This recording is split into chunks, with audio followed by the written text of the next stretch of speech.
Okay, so I think we shall start now. So go to Google and go to the search bar and type Swiss Adme. I think you guys can do it with me, Swiss ADME.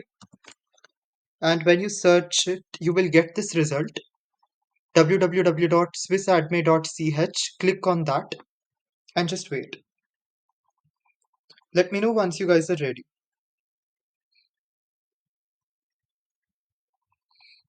Okay, so everyone has got this in the screen. Okay, so there is an institute in Europe, I think in Switzerland, and the name of the institute is Swiss Institute of Bioinformatics, and they designed this tool, and it has different subdivisions. There is like Swiss Doc, there is Swiss Param, Swiss Sidechain, Swiss Bio Isosteer, Swiss Target Prediction, etc. Today we will be looking at Swiss Adme. It is one of the subunits.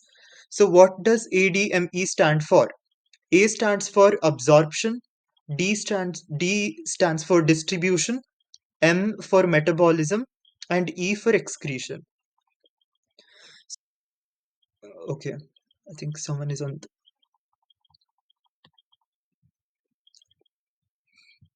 Okay, so E for excretion. So as it says, Swiss drug design. This web tool helps in if you have a chemical molecule just to test how drug likely the molecule is.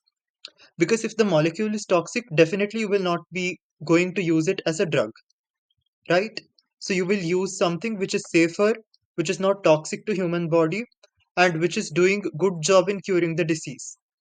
So to have some preliminary checks, because when scientists work on coming up with a drug, they will have like thousands of molecules. They will have to figure out which one is the lead molecule, and to figure out the best lead, they will have to pass it through few checks.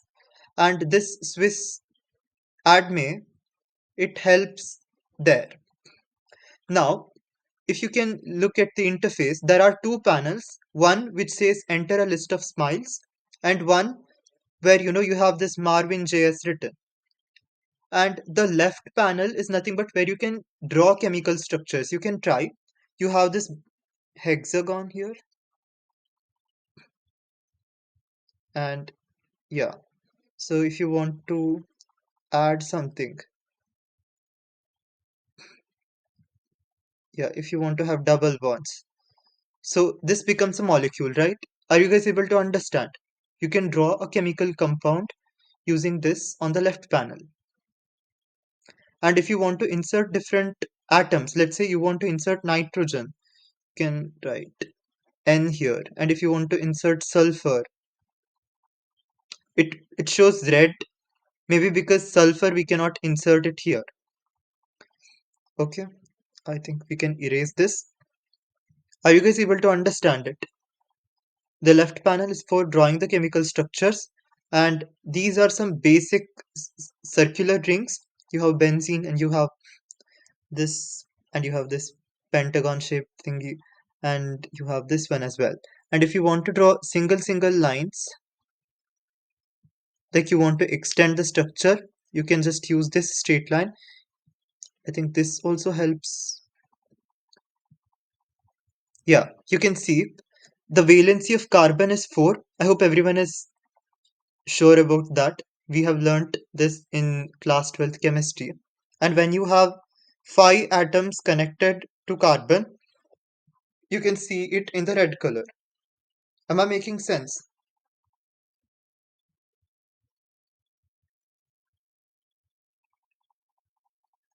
Okay, so that's how this works. So there are two ways in which you can insert a chemical molecule to check the drug likeliness of the compound. One is where you draw the structure of the molecule completely.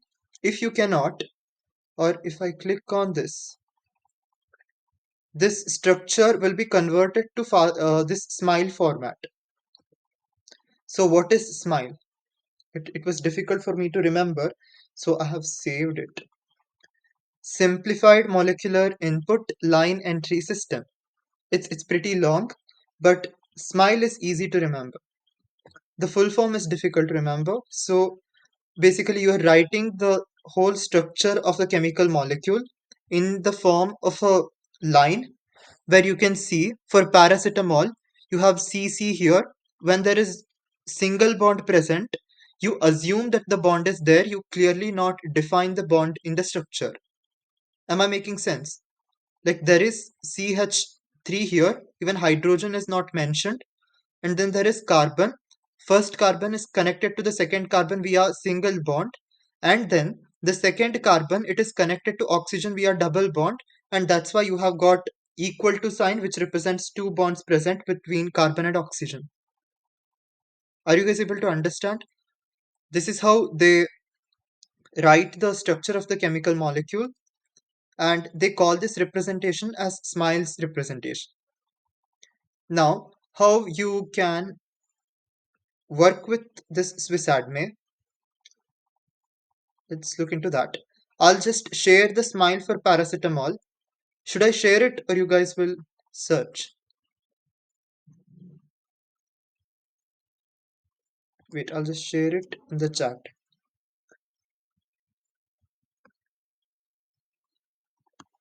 Okay, so I have shared it. Copy this and let's go back to Swiss Adme tab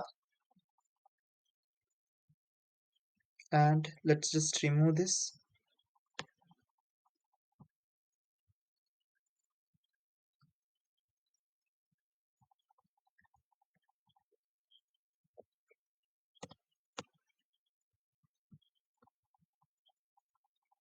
Okay, so now in the right panel where you can see enter a list of smiles, the thing is you can insert multiple smiles at the same time, but we will insert only one smile.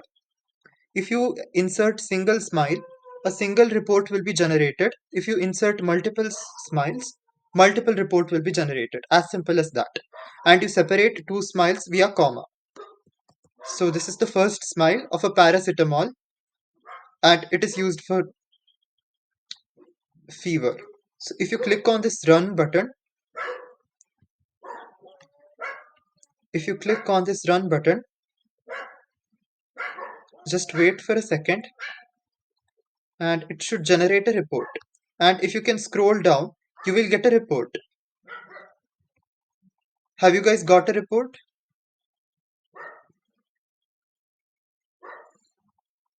Okay. Now, let's try to look at these things one by one.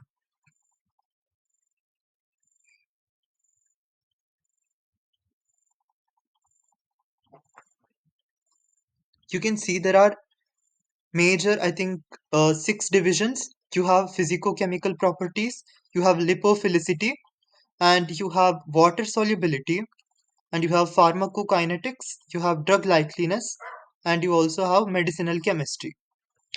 And wait, someone is trying to join the session.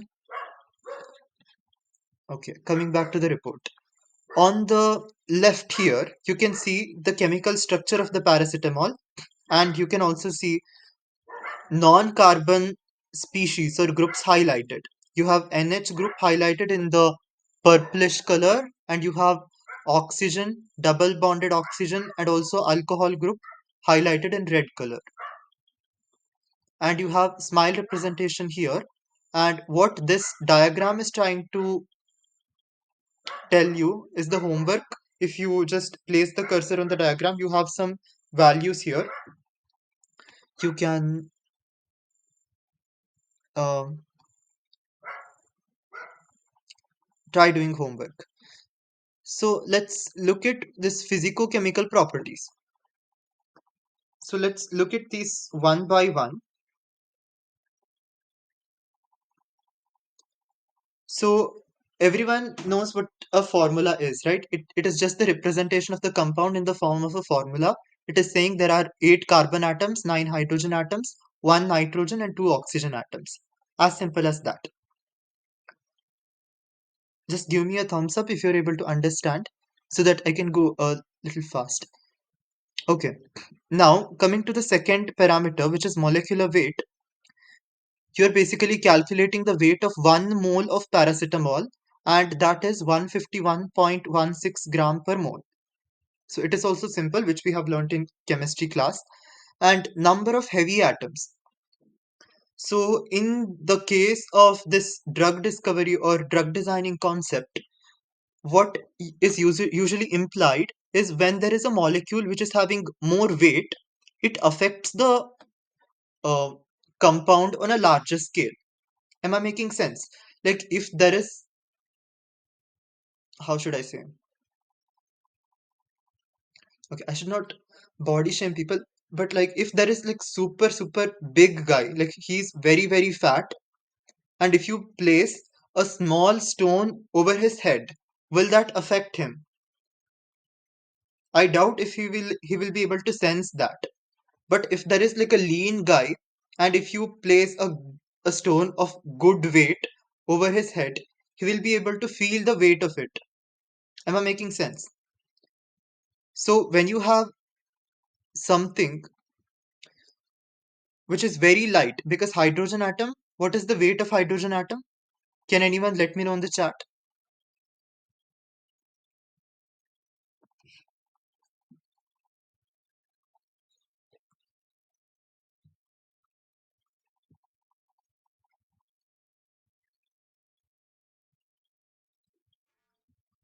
Okay, correct.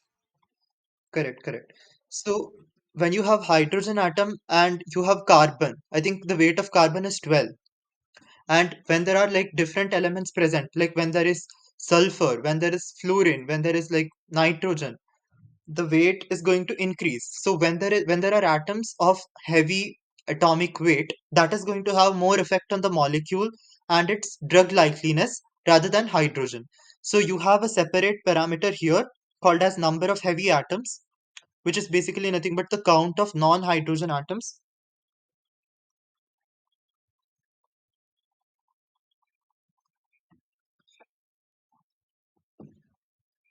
And one more thing is why this molecular weight becomes very important.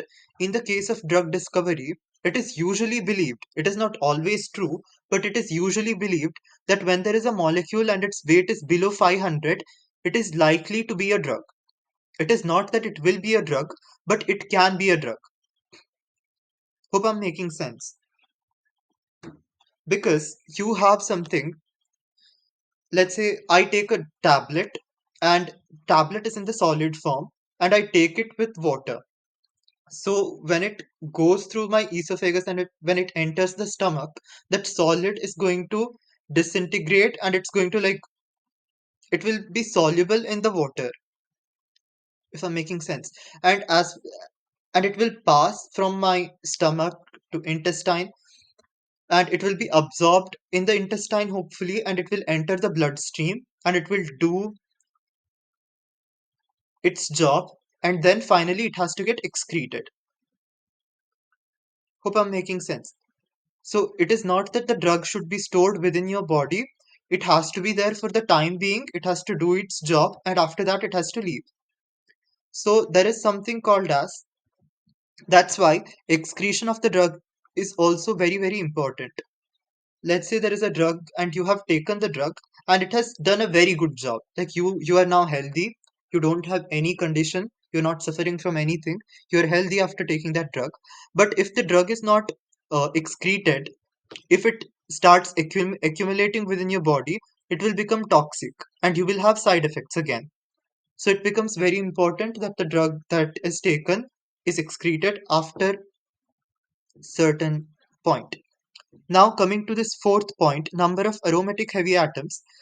Uh, I hope everyone remembers this aromatic ring will basically give aroma to the molecule. I think that's how we learn it in chemistry, isn't it? Yeah. So here basically I think this closed ring is also one of the aromatic ring, and the number of carbon atoms present in this aromatic ring, I think it has 6 corners, so there are 6 carbon atoms present. That's why you have got number of aromatic heavy atoms as 6. Now there is something called as fraction CsP3.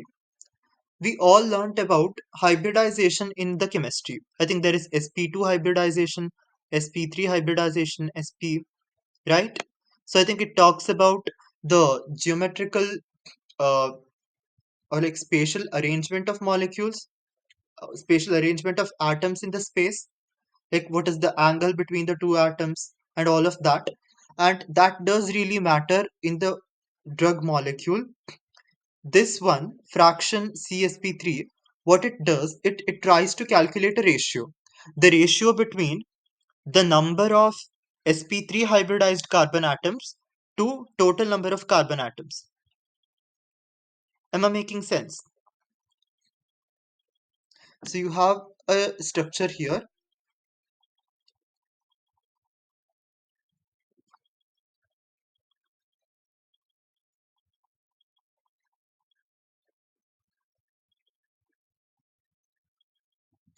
I didn't get you, Dhwani.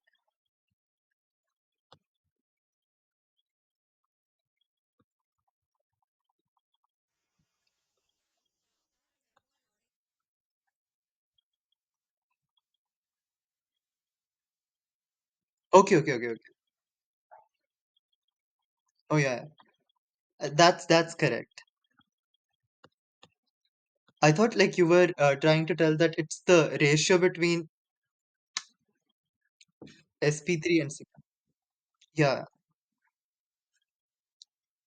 yeah, correct. So what happens is when you have hybridization present in a molecule, and it will give you a 3D character to the whole molecule.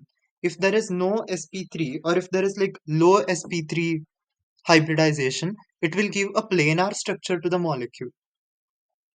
Are you guys able to understand? Okay.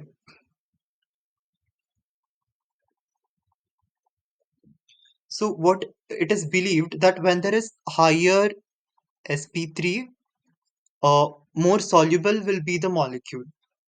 So that's why they kind of expect this CSP3, this fraction to be more. And it will also reduce toxicity, is what they believe. And now, this number of rotatable bonds, I think this is nothing but single bonds, because double bonds, I think, cannot be rotated because they have strong force, and it basically represents that. And number of hydrogen bond acceptors and donors. If you guys remember, we learned something called as lone pair electrons in chemistry, and they kind of act as, I think, donors. And when an atom can afford electrons, it acts as an acceptor. So that is what is represented here. These are some basic informations regarding the molecule. And coming to the molar refractivity,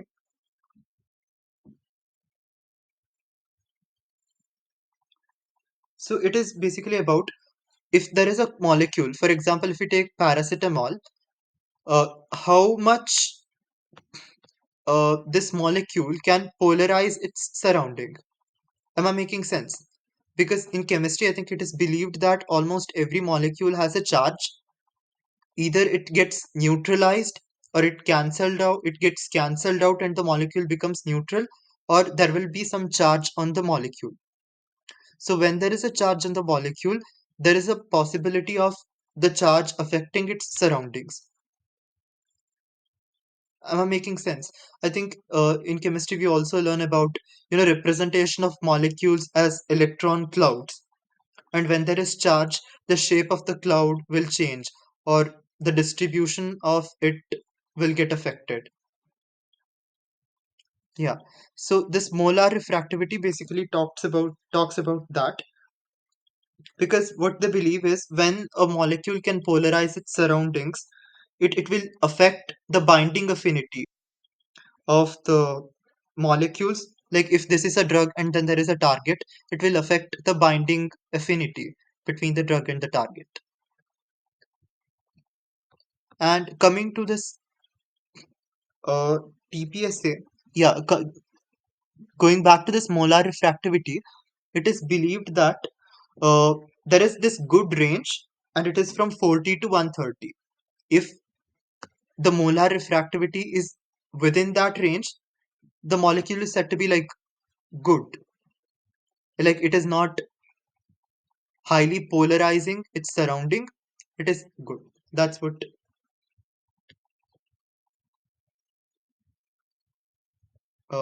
it is said. And coming to this TPSA, this is nothing but the full form is topological polar surface area. So this parameter talks about the surface area of the polar region of the molecule, because these oxygen, nitrogen, all these atoms, they have high polarity or like polarizability, and it basically calculates the area of those regions. And again, there is a limit. For example, like if a molecule is having this TPSA less than 140, it is good for oral absorption. I hope I'm making sense. If there is a molecule, if it is like having less than 90 TPSA, it is good for uh, even like brain related therapies, like drugs designed to target CNS or central nervous system. So there is this range. If the molecule falls within that range, it is suitable for those conditions. Anyone having any doubts related to this physicochemical properties?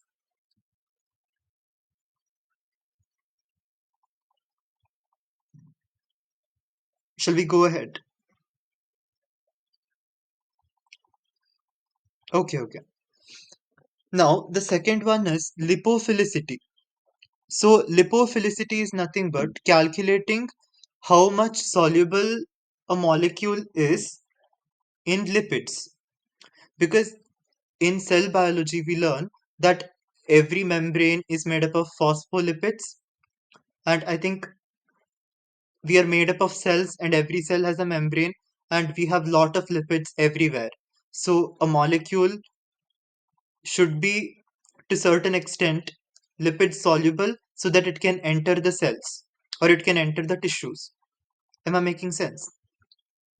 So that's why even lipophilicity becomes very important in determining whether the molecule is likely to be a drug or not.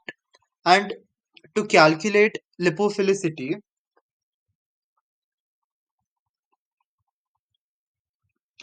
there is something called as log P. And this log P, you can see P is nothing but it is partition coefficient, and it is calculated if this molecule paracetamol, how much soluble this molecule is in octanol. I'll just write it in the chat. Octanol. Yeah. How much a molecule is soluble in octanol to how much it is soluble in water. That ratio is calculated and log transformation is applied on the ratio, and you will get this log P value. And again, there have been different modifications, or there have been different models over the period of time, and we have five best models here. And then there is something called as consensus log P. Even to better make you understand, below this P you can see O slash W. O is nothing but octanol and W is nothing but water. So you're basically trying to calculate how much a molecule is soluble in octanol to how much it is soluble in water. And usually the five sig- distinct models, this lipophilicity is ignored, or it is not that carefully looked into. People usually look at this consensus log p value because it gives you the average of the above five. Hope you guys are able to understand.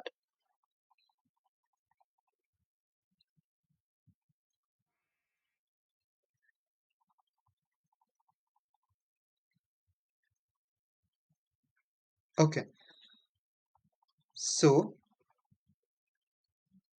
And to give you some examples, I think looking into this, and vitamin D, it is stored in, I think, adipose tissues, or it is stored in lipids. To store something in the lipid, the molecule should be lipid soluble. So in that case, the lipophilicity of the compound will be very high. I hope you guys are able to understand it.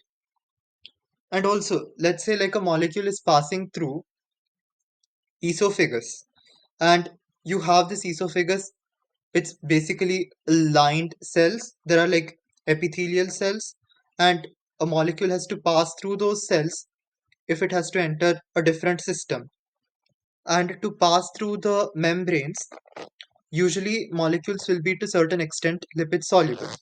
But whether they are highly soluble or like least soluble, that depends. So usually they look at this consensus log p value because that is something good. And even for this, there is a good range, that is 0.5 to 3.5. This consensus log p value, if it is between 0.5 to 3.5, this molecule is said to be like good molecule.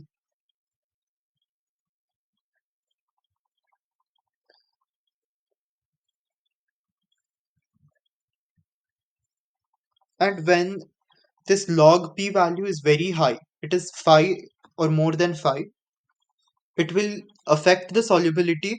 The molecule becomes poorly soluble. And when it is poorly soluble, it will not have a good effect on the system. And it becomes difficult to clear the drug. There is something called as drug clearance. It is basically a concept which deals with how a drug is eliminated from the body. And there will be low drug clearance when the solubility is too high.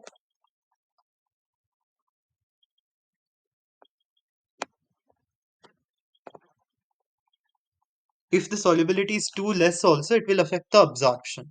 So it is simple. And now coming back to this one, water solubility. Now again, blood is made up of water. Am I correct? If you want something to be transported through blood, it should be water soluble.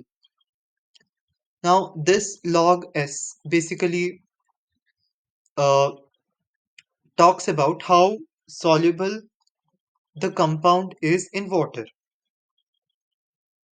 And again, to calculate water solubility, they have this log S, and they modified this log S and they came up with three different models. One is ESOL, one is Ali, one is silicose IT. And you have values here, how much milligram per ml the drug is soluble, and you also have class. There is like low soluble, soluble, very soluble. Are you guys able to understand? If the value is near to zero, it just means that the compound is more soluble in water. Or I can say it, if the value is less negative, it is more soluble in water. If you guys are really interested in learning about these parameters in depth, you guys can look into it. I think all of these parameters, they came up uh, from some research. If you click on this question mark, you can see it says topological method implemented from Ali J et al 2012. So yeah, you have three different methods again to calculate water solubility. Now coming to pharmacokinetics. So this pharmacokinetics, it's the study of how our body reacts when we take a drug. It can be any drug, and it basically talks about how your body reacts to the drug. The first one is gastrointestinal absorption. So when you take a drug orally, if it gets absorbed in the gastrointestinal tract, it is good. If it is not getting absorbed, what is the use of taking it through your mouth? Am I making sense? If you're taking a tablet which is not getting digested and it is getting ingested without getting uh, absorbed, then what is the use of taking the tablet? So that's why this gastrointestinal absorption is very important concept again. So one thing what usually people do is, let's say if there is a molecule which is less soluble in the gastrointestinal tract, it is usually injected directly to the vein. Am I making sense? If you if there is a molecule which cannot be made or which cannot be transported to the blood through the digestive system, it can be directly injected to the circulatory system via vein. So that's what people do.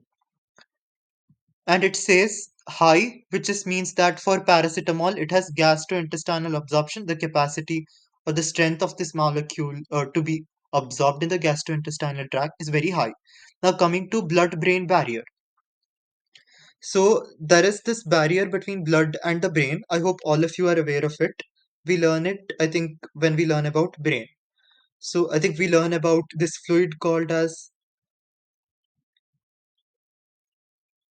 I forgot the name. Yeah, and also I think there is a cover called as meninges, and the infection is called as meningitis, if I'm right. Yeah,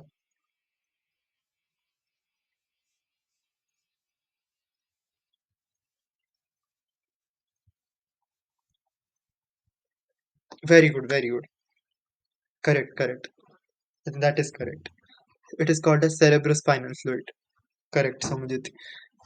Now, I think we all learn when we learn this in biology that cerebrospinal fluid, it acts as a barrier also between the brain. Like it is filled with antimicrobial elements that like brain is highly protected from infections. It is very rare that the brain gets infected. I hope you guys agree with me. So, but when there is some disease which is related to brain, or when there is like psychological condition, or when there is like mental illness, the drug has to reach brain. The drug has to interact with the receptors present in the brain so that uh, appropriate neurotransmitters or appropriate hormones can be released in optimum levels so that those neurological conditions can be diagnosed or controlled. So in that case, a drug, it becomes important that a drug should be blood barrier permeant. Am I making sense? Like we have skull, and it is not possible to inject via skull. Like no one uses injection to insert some chemical into your brain, right? So that's why what they do is you take a chemical, but if the chemical is blood brain barrier permeant, it will reach the brain. And in this case, for paracetamol, it says yes. I think you will learn about fever. We learned it in immunology. It is connected to brain. Brain will release few chemicals. That's why the temperature of your body will raise. So I think that's why this paracetamol, it is blood barrier permeant so that it acts on the hypothalamus and it will uh, regulate the temperature. It will bring down the temperature. And now coming to this CYP.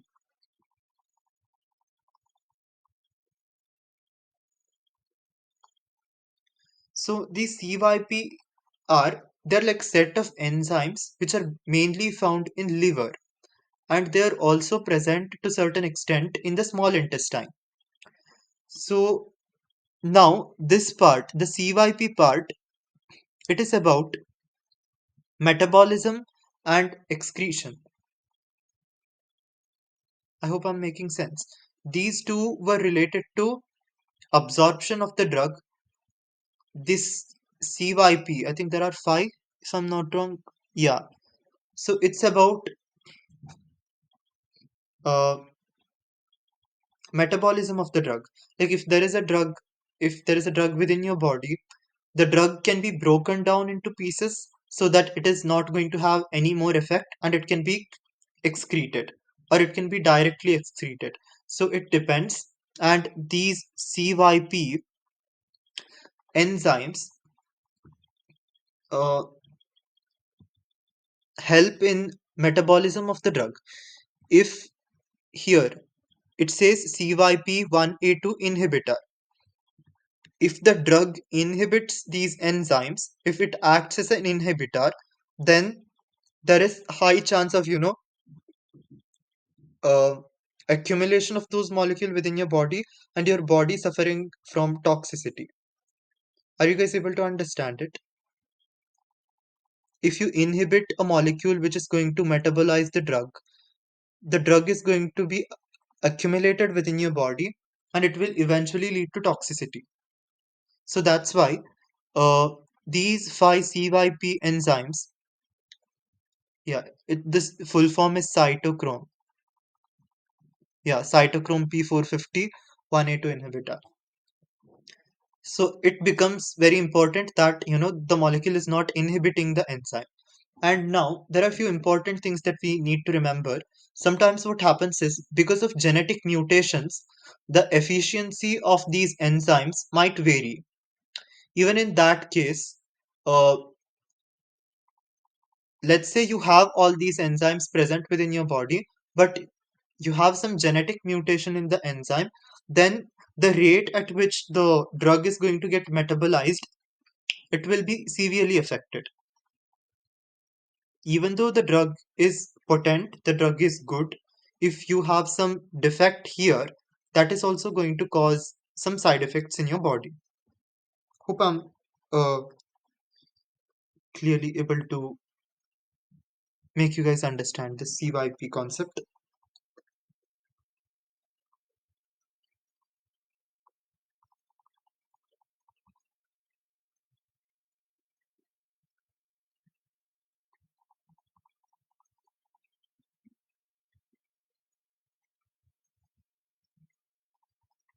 So even when we come for this PGP substrate, so what happens is whenever we take a drug, it usually enters one or the other cell.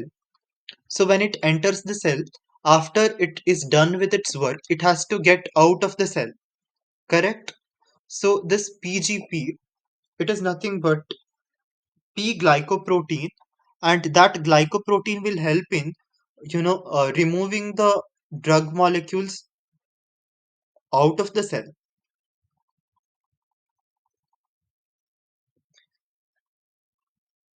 I hope I'm making sense.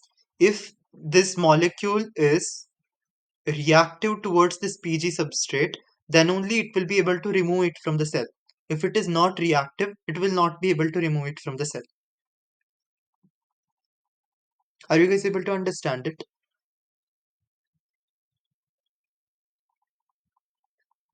There is something called as P-glycoprotein. It is present in all the cells that will help in removing the drug molecules out of the cell or pumping the drug molecules out of the cell, and it will reduce their effectiveness. So that's what it does, and this parameter is basically talking about that. And one thing we have to remember is when we screen molecules, it is not that if any one of the parameter is not fitting the ideal drug condition, we are going to reject the molecule itself. It will not happen, because in nature we hardly get anything which is ideal. So that's why we try to compare the benefits and the loss, and if there is high benefit and then there is low loss or low side effect, we will just use that for designing the drug. And whatever molecule we are screening here, they're called as drug likely molecules, they're not called as drug itself. Because what happens is, uh, these drug likely molecules will be modified slightly. They might add few more groups here, which might increase the efficacy of the whole molecule. So something like that, they will tweak the drug likely molecule and then they will come up with the final drug molecule. Oh, you guys are able to understand it. Now, coming to this skin permeation. So, if you apply something on the skin, let's say there is some liquid a drug which is present in the liquid form, you apply on your hand, and if the drug is clearly able to pass through the skin and it is able to enter the blood, it will be really nice, right? But this value, this talks about skin permeation. So how do you interpret the value? So more negative the value is, less skin permeable will be the drug, likely molecule. Am I making sense? If this molecule is more towards zero, if the value is towards zero, if it is less negative, this molecule will be highly permeable to skin. Now, we have something called as drug likeliness. This is nothing but you have again five filters. They're called as filters. What scientists did was, now in the previous four sections, physicochemical properties, lipophilicity, water solubility, and pharmacokinetics, we have learned few parameters. There is log S, there is BBB, there is like number of hydrogen bond acceptors, there is log P. So we have learned few parameters here.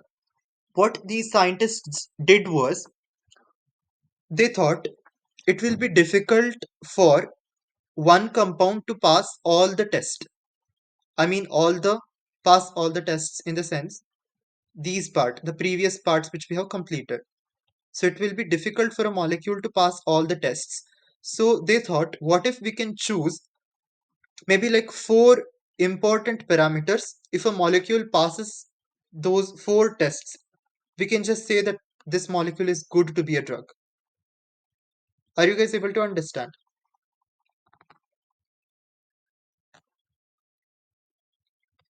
So instead of making a compound pass through all the tests, they thought, maybe I'll just take four important points. Maybe I'll consider molecular weight, I'll consider this TPSA, I'll consider log P, and then I'll consider GI absorption.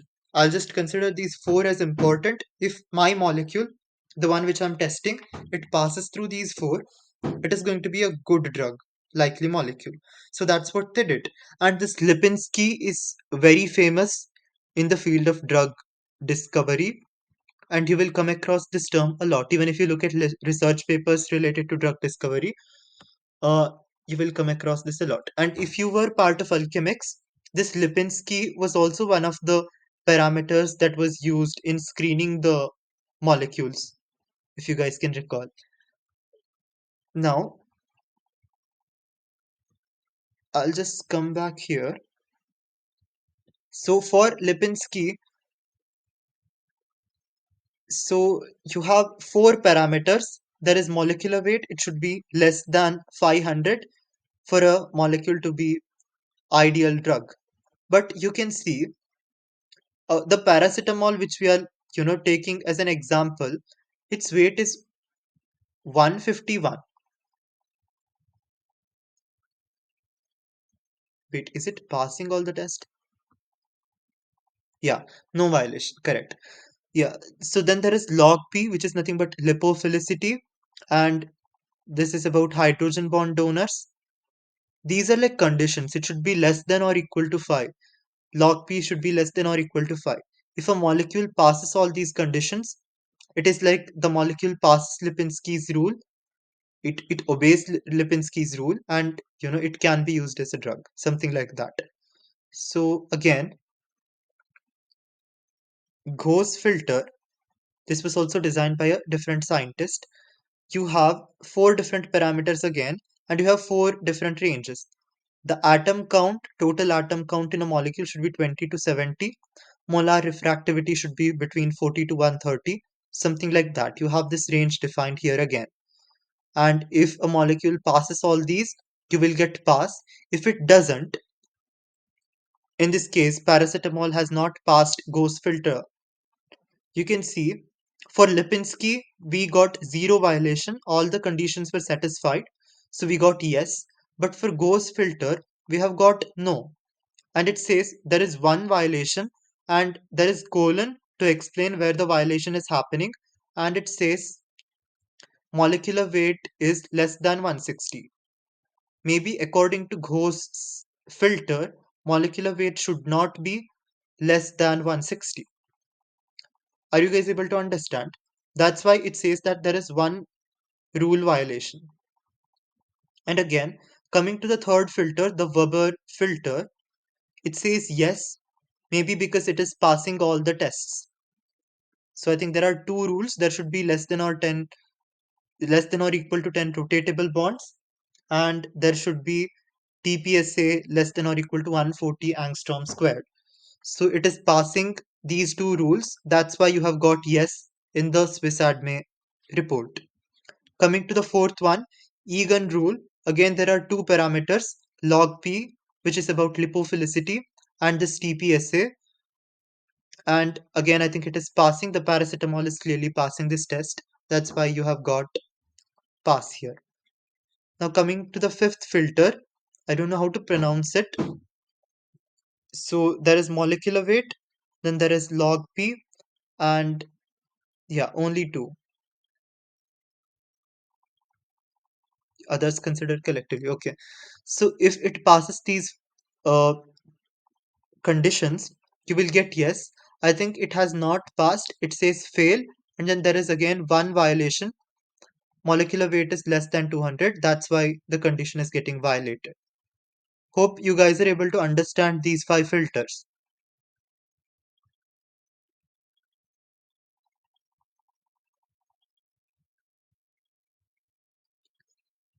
Okay, now we have finished this one. Now again, coming to bioavailability score.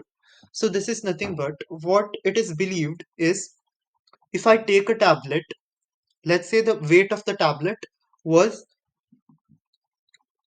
um what is the usual weight of the tablet? I don't know. Maybe we can consider it 5 gram. Okay, I don't know if this is correct, but let's assume that the weight of the tablet is 5 gram. If I take it orally until it gets absorbed in my body, will all the 5 gram be absorbed or only a percentage of its weight will be absorbed? Are you guys able to understand? That is what the bioavailability score tells you. If it is, so it is talking about how much of the molecule or the drug that you're consuming is available till the end. Because, when you intake a drug orally, in your digestive tract, it might get um, like few molecules of the drug might get affected, or they may be altered, or something might happen, and it does happen. The actual drug likely molecule or the active compound will reach the target, but the amount of active molecule will be limited. So this bioavailability score, it talks about that.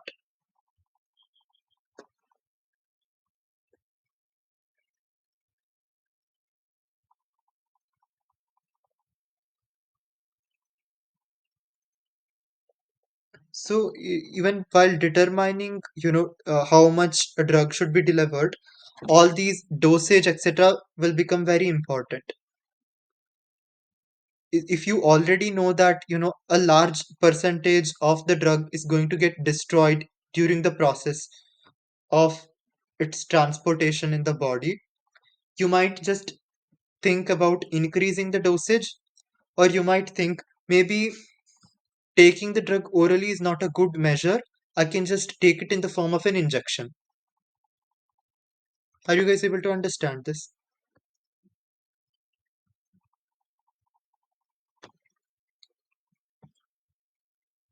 Okay.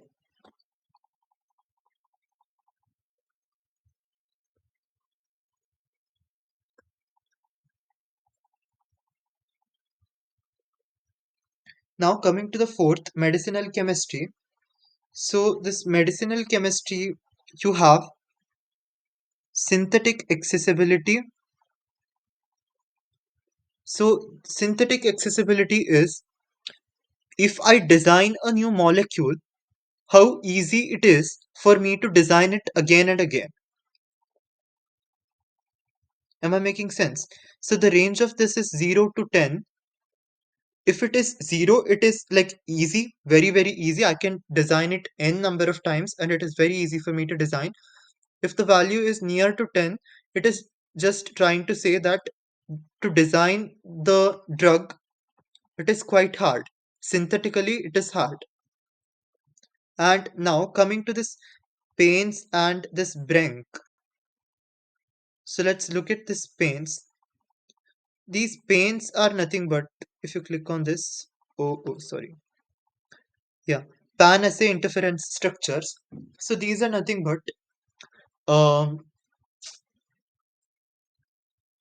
these drug molecules. They can non-specifically bind to other compounds or proteins present in the body, and then they can trigger reactions. Am I making sense? Like it will not do its job. It will go and disturb all the other components present. If the compound which you have taken, if this paracetamol is one of the pain's structures, if it falls under this category, then it just means that maybe you will have to look for something else. Maybe the compound which you are currently working on is not a good compound. And again, you have something called as Brank alert. It is also about the structure of the molecule. It basically says that in the given drug structure, there is hydroquinone part, and this part might trigger unintended reactions. For example, like it might induce toxicity. Am I making sense?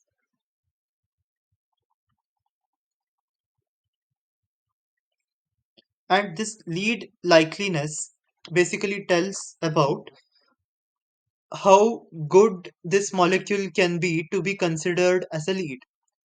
So, lead is nothing but not the final drug, but one step before that. You choose the best lead. By tweaking the lead, you come up with the final drug. Although it is not that easy to design it, but I'm just explaining it that way. So this lead likeliness basically talks about that. So you get this report. Once again, I repeat, it is not that you look for a molecule to pass all the test, but you look for those things which you want your molecule to possess. Let's say like you're working on some neuro related disease, you want to design a drug, or you're trying to find out the good lead. In that case, if you focus on all the other unwanted parameters, and if this BBB permeant is no, then what's the use, right? Like you will have to look for those things which is important in your research or in the screening process. It depends on the circumstances on which disease you're working, etc., etc.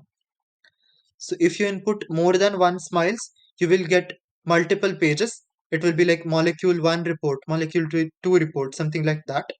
And you can compare.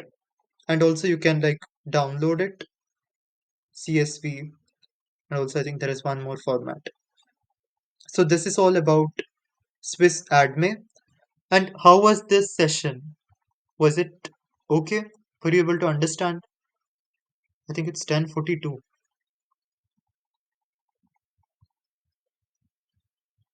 Okay. Shall we learn one more bioinformatic tool, something related to like biology, or we shall go for coding? What do you guys say? Like, let me know in the chat. What do you guys say? Should we go for biology? Okay. Okay, okay. So we'll try to learn things slowly, and yeah, bioinfo tool. Okay. So we will learn things one by one. And I think that is all for today. Do you guys have any doubts?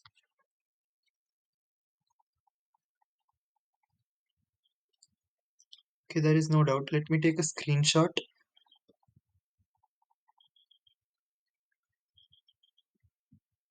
Yes. Thank you so much for joining. Good night and see you guys on Saturday. Yeah, see you guys on Saturday. Thank you so much for joining.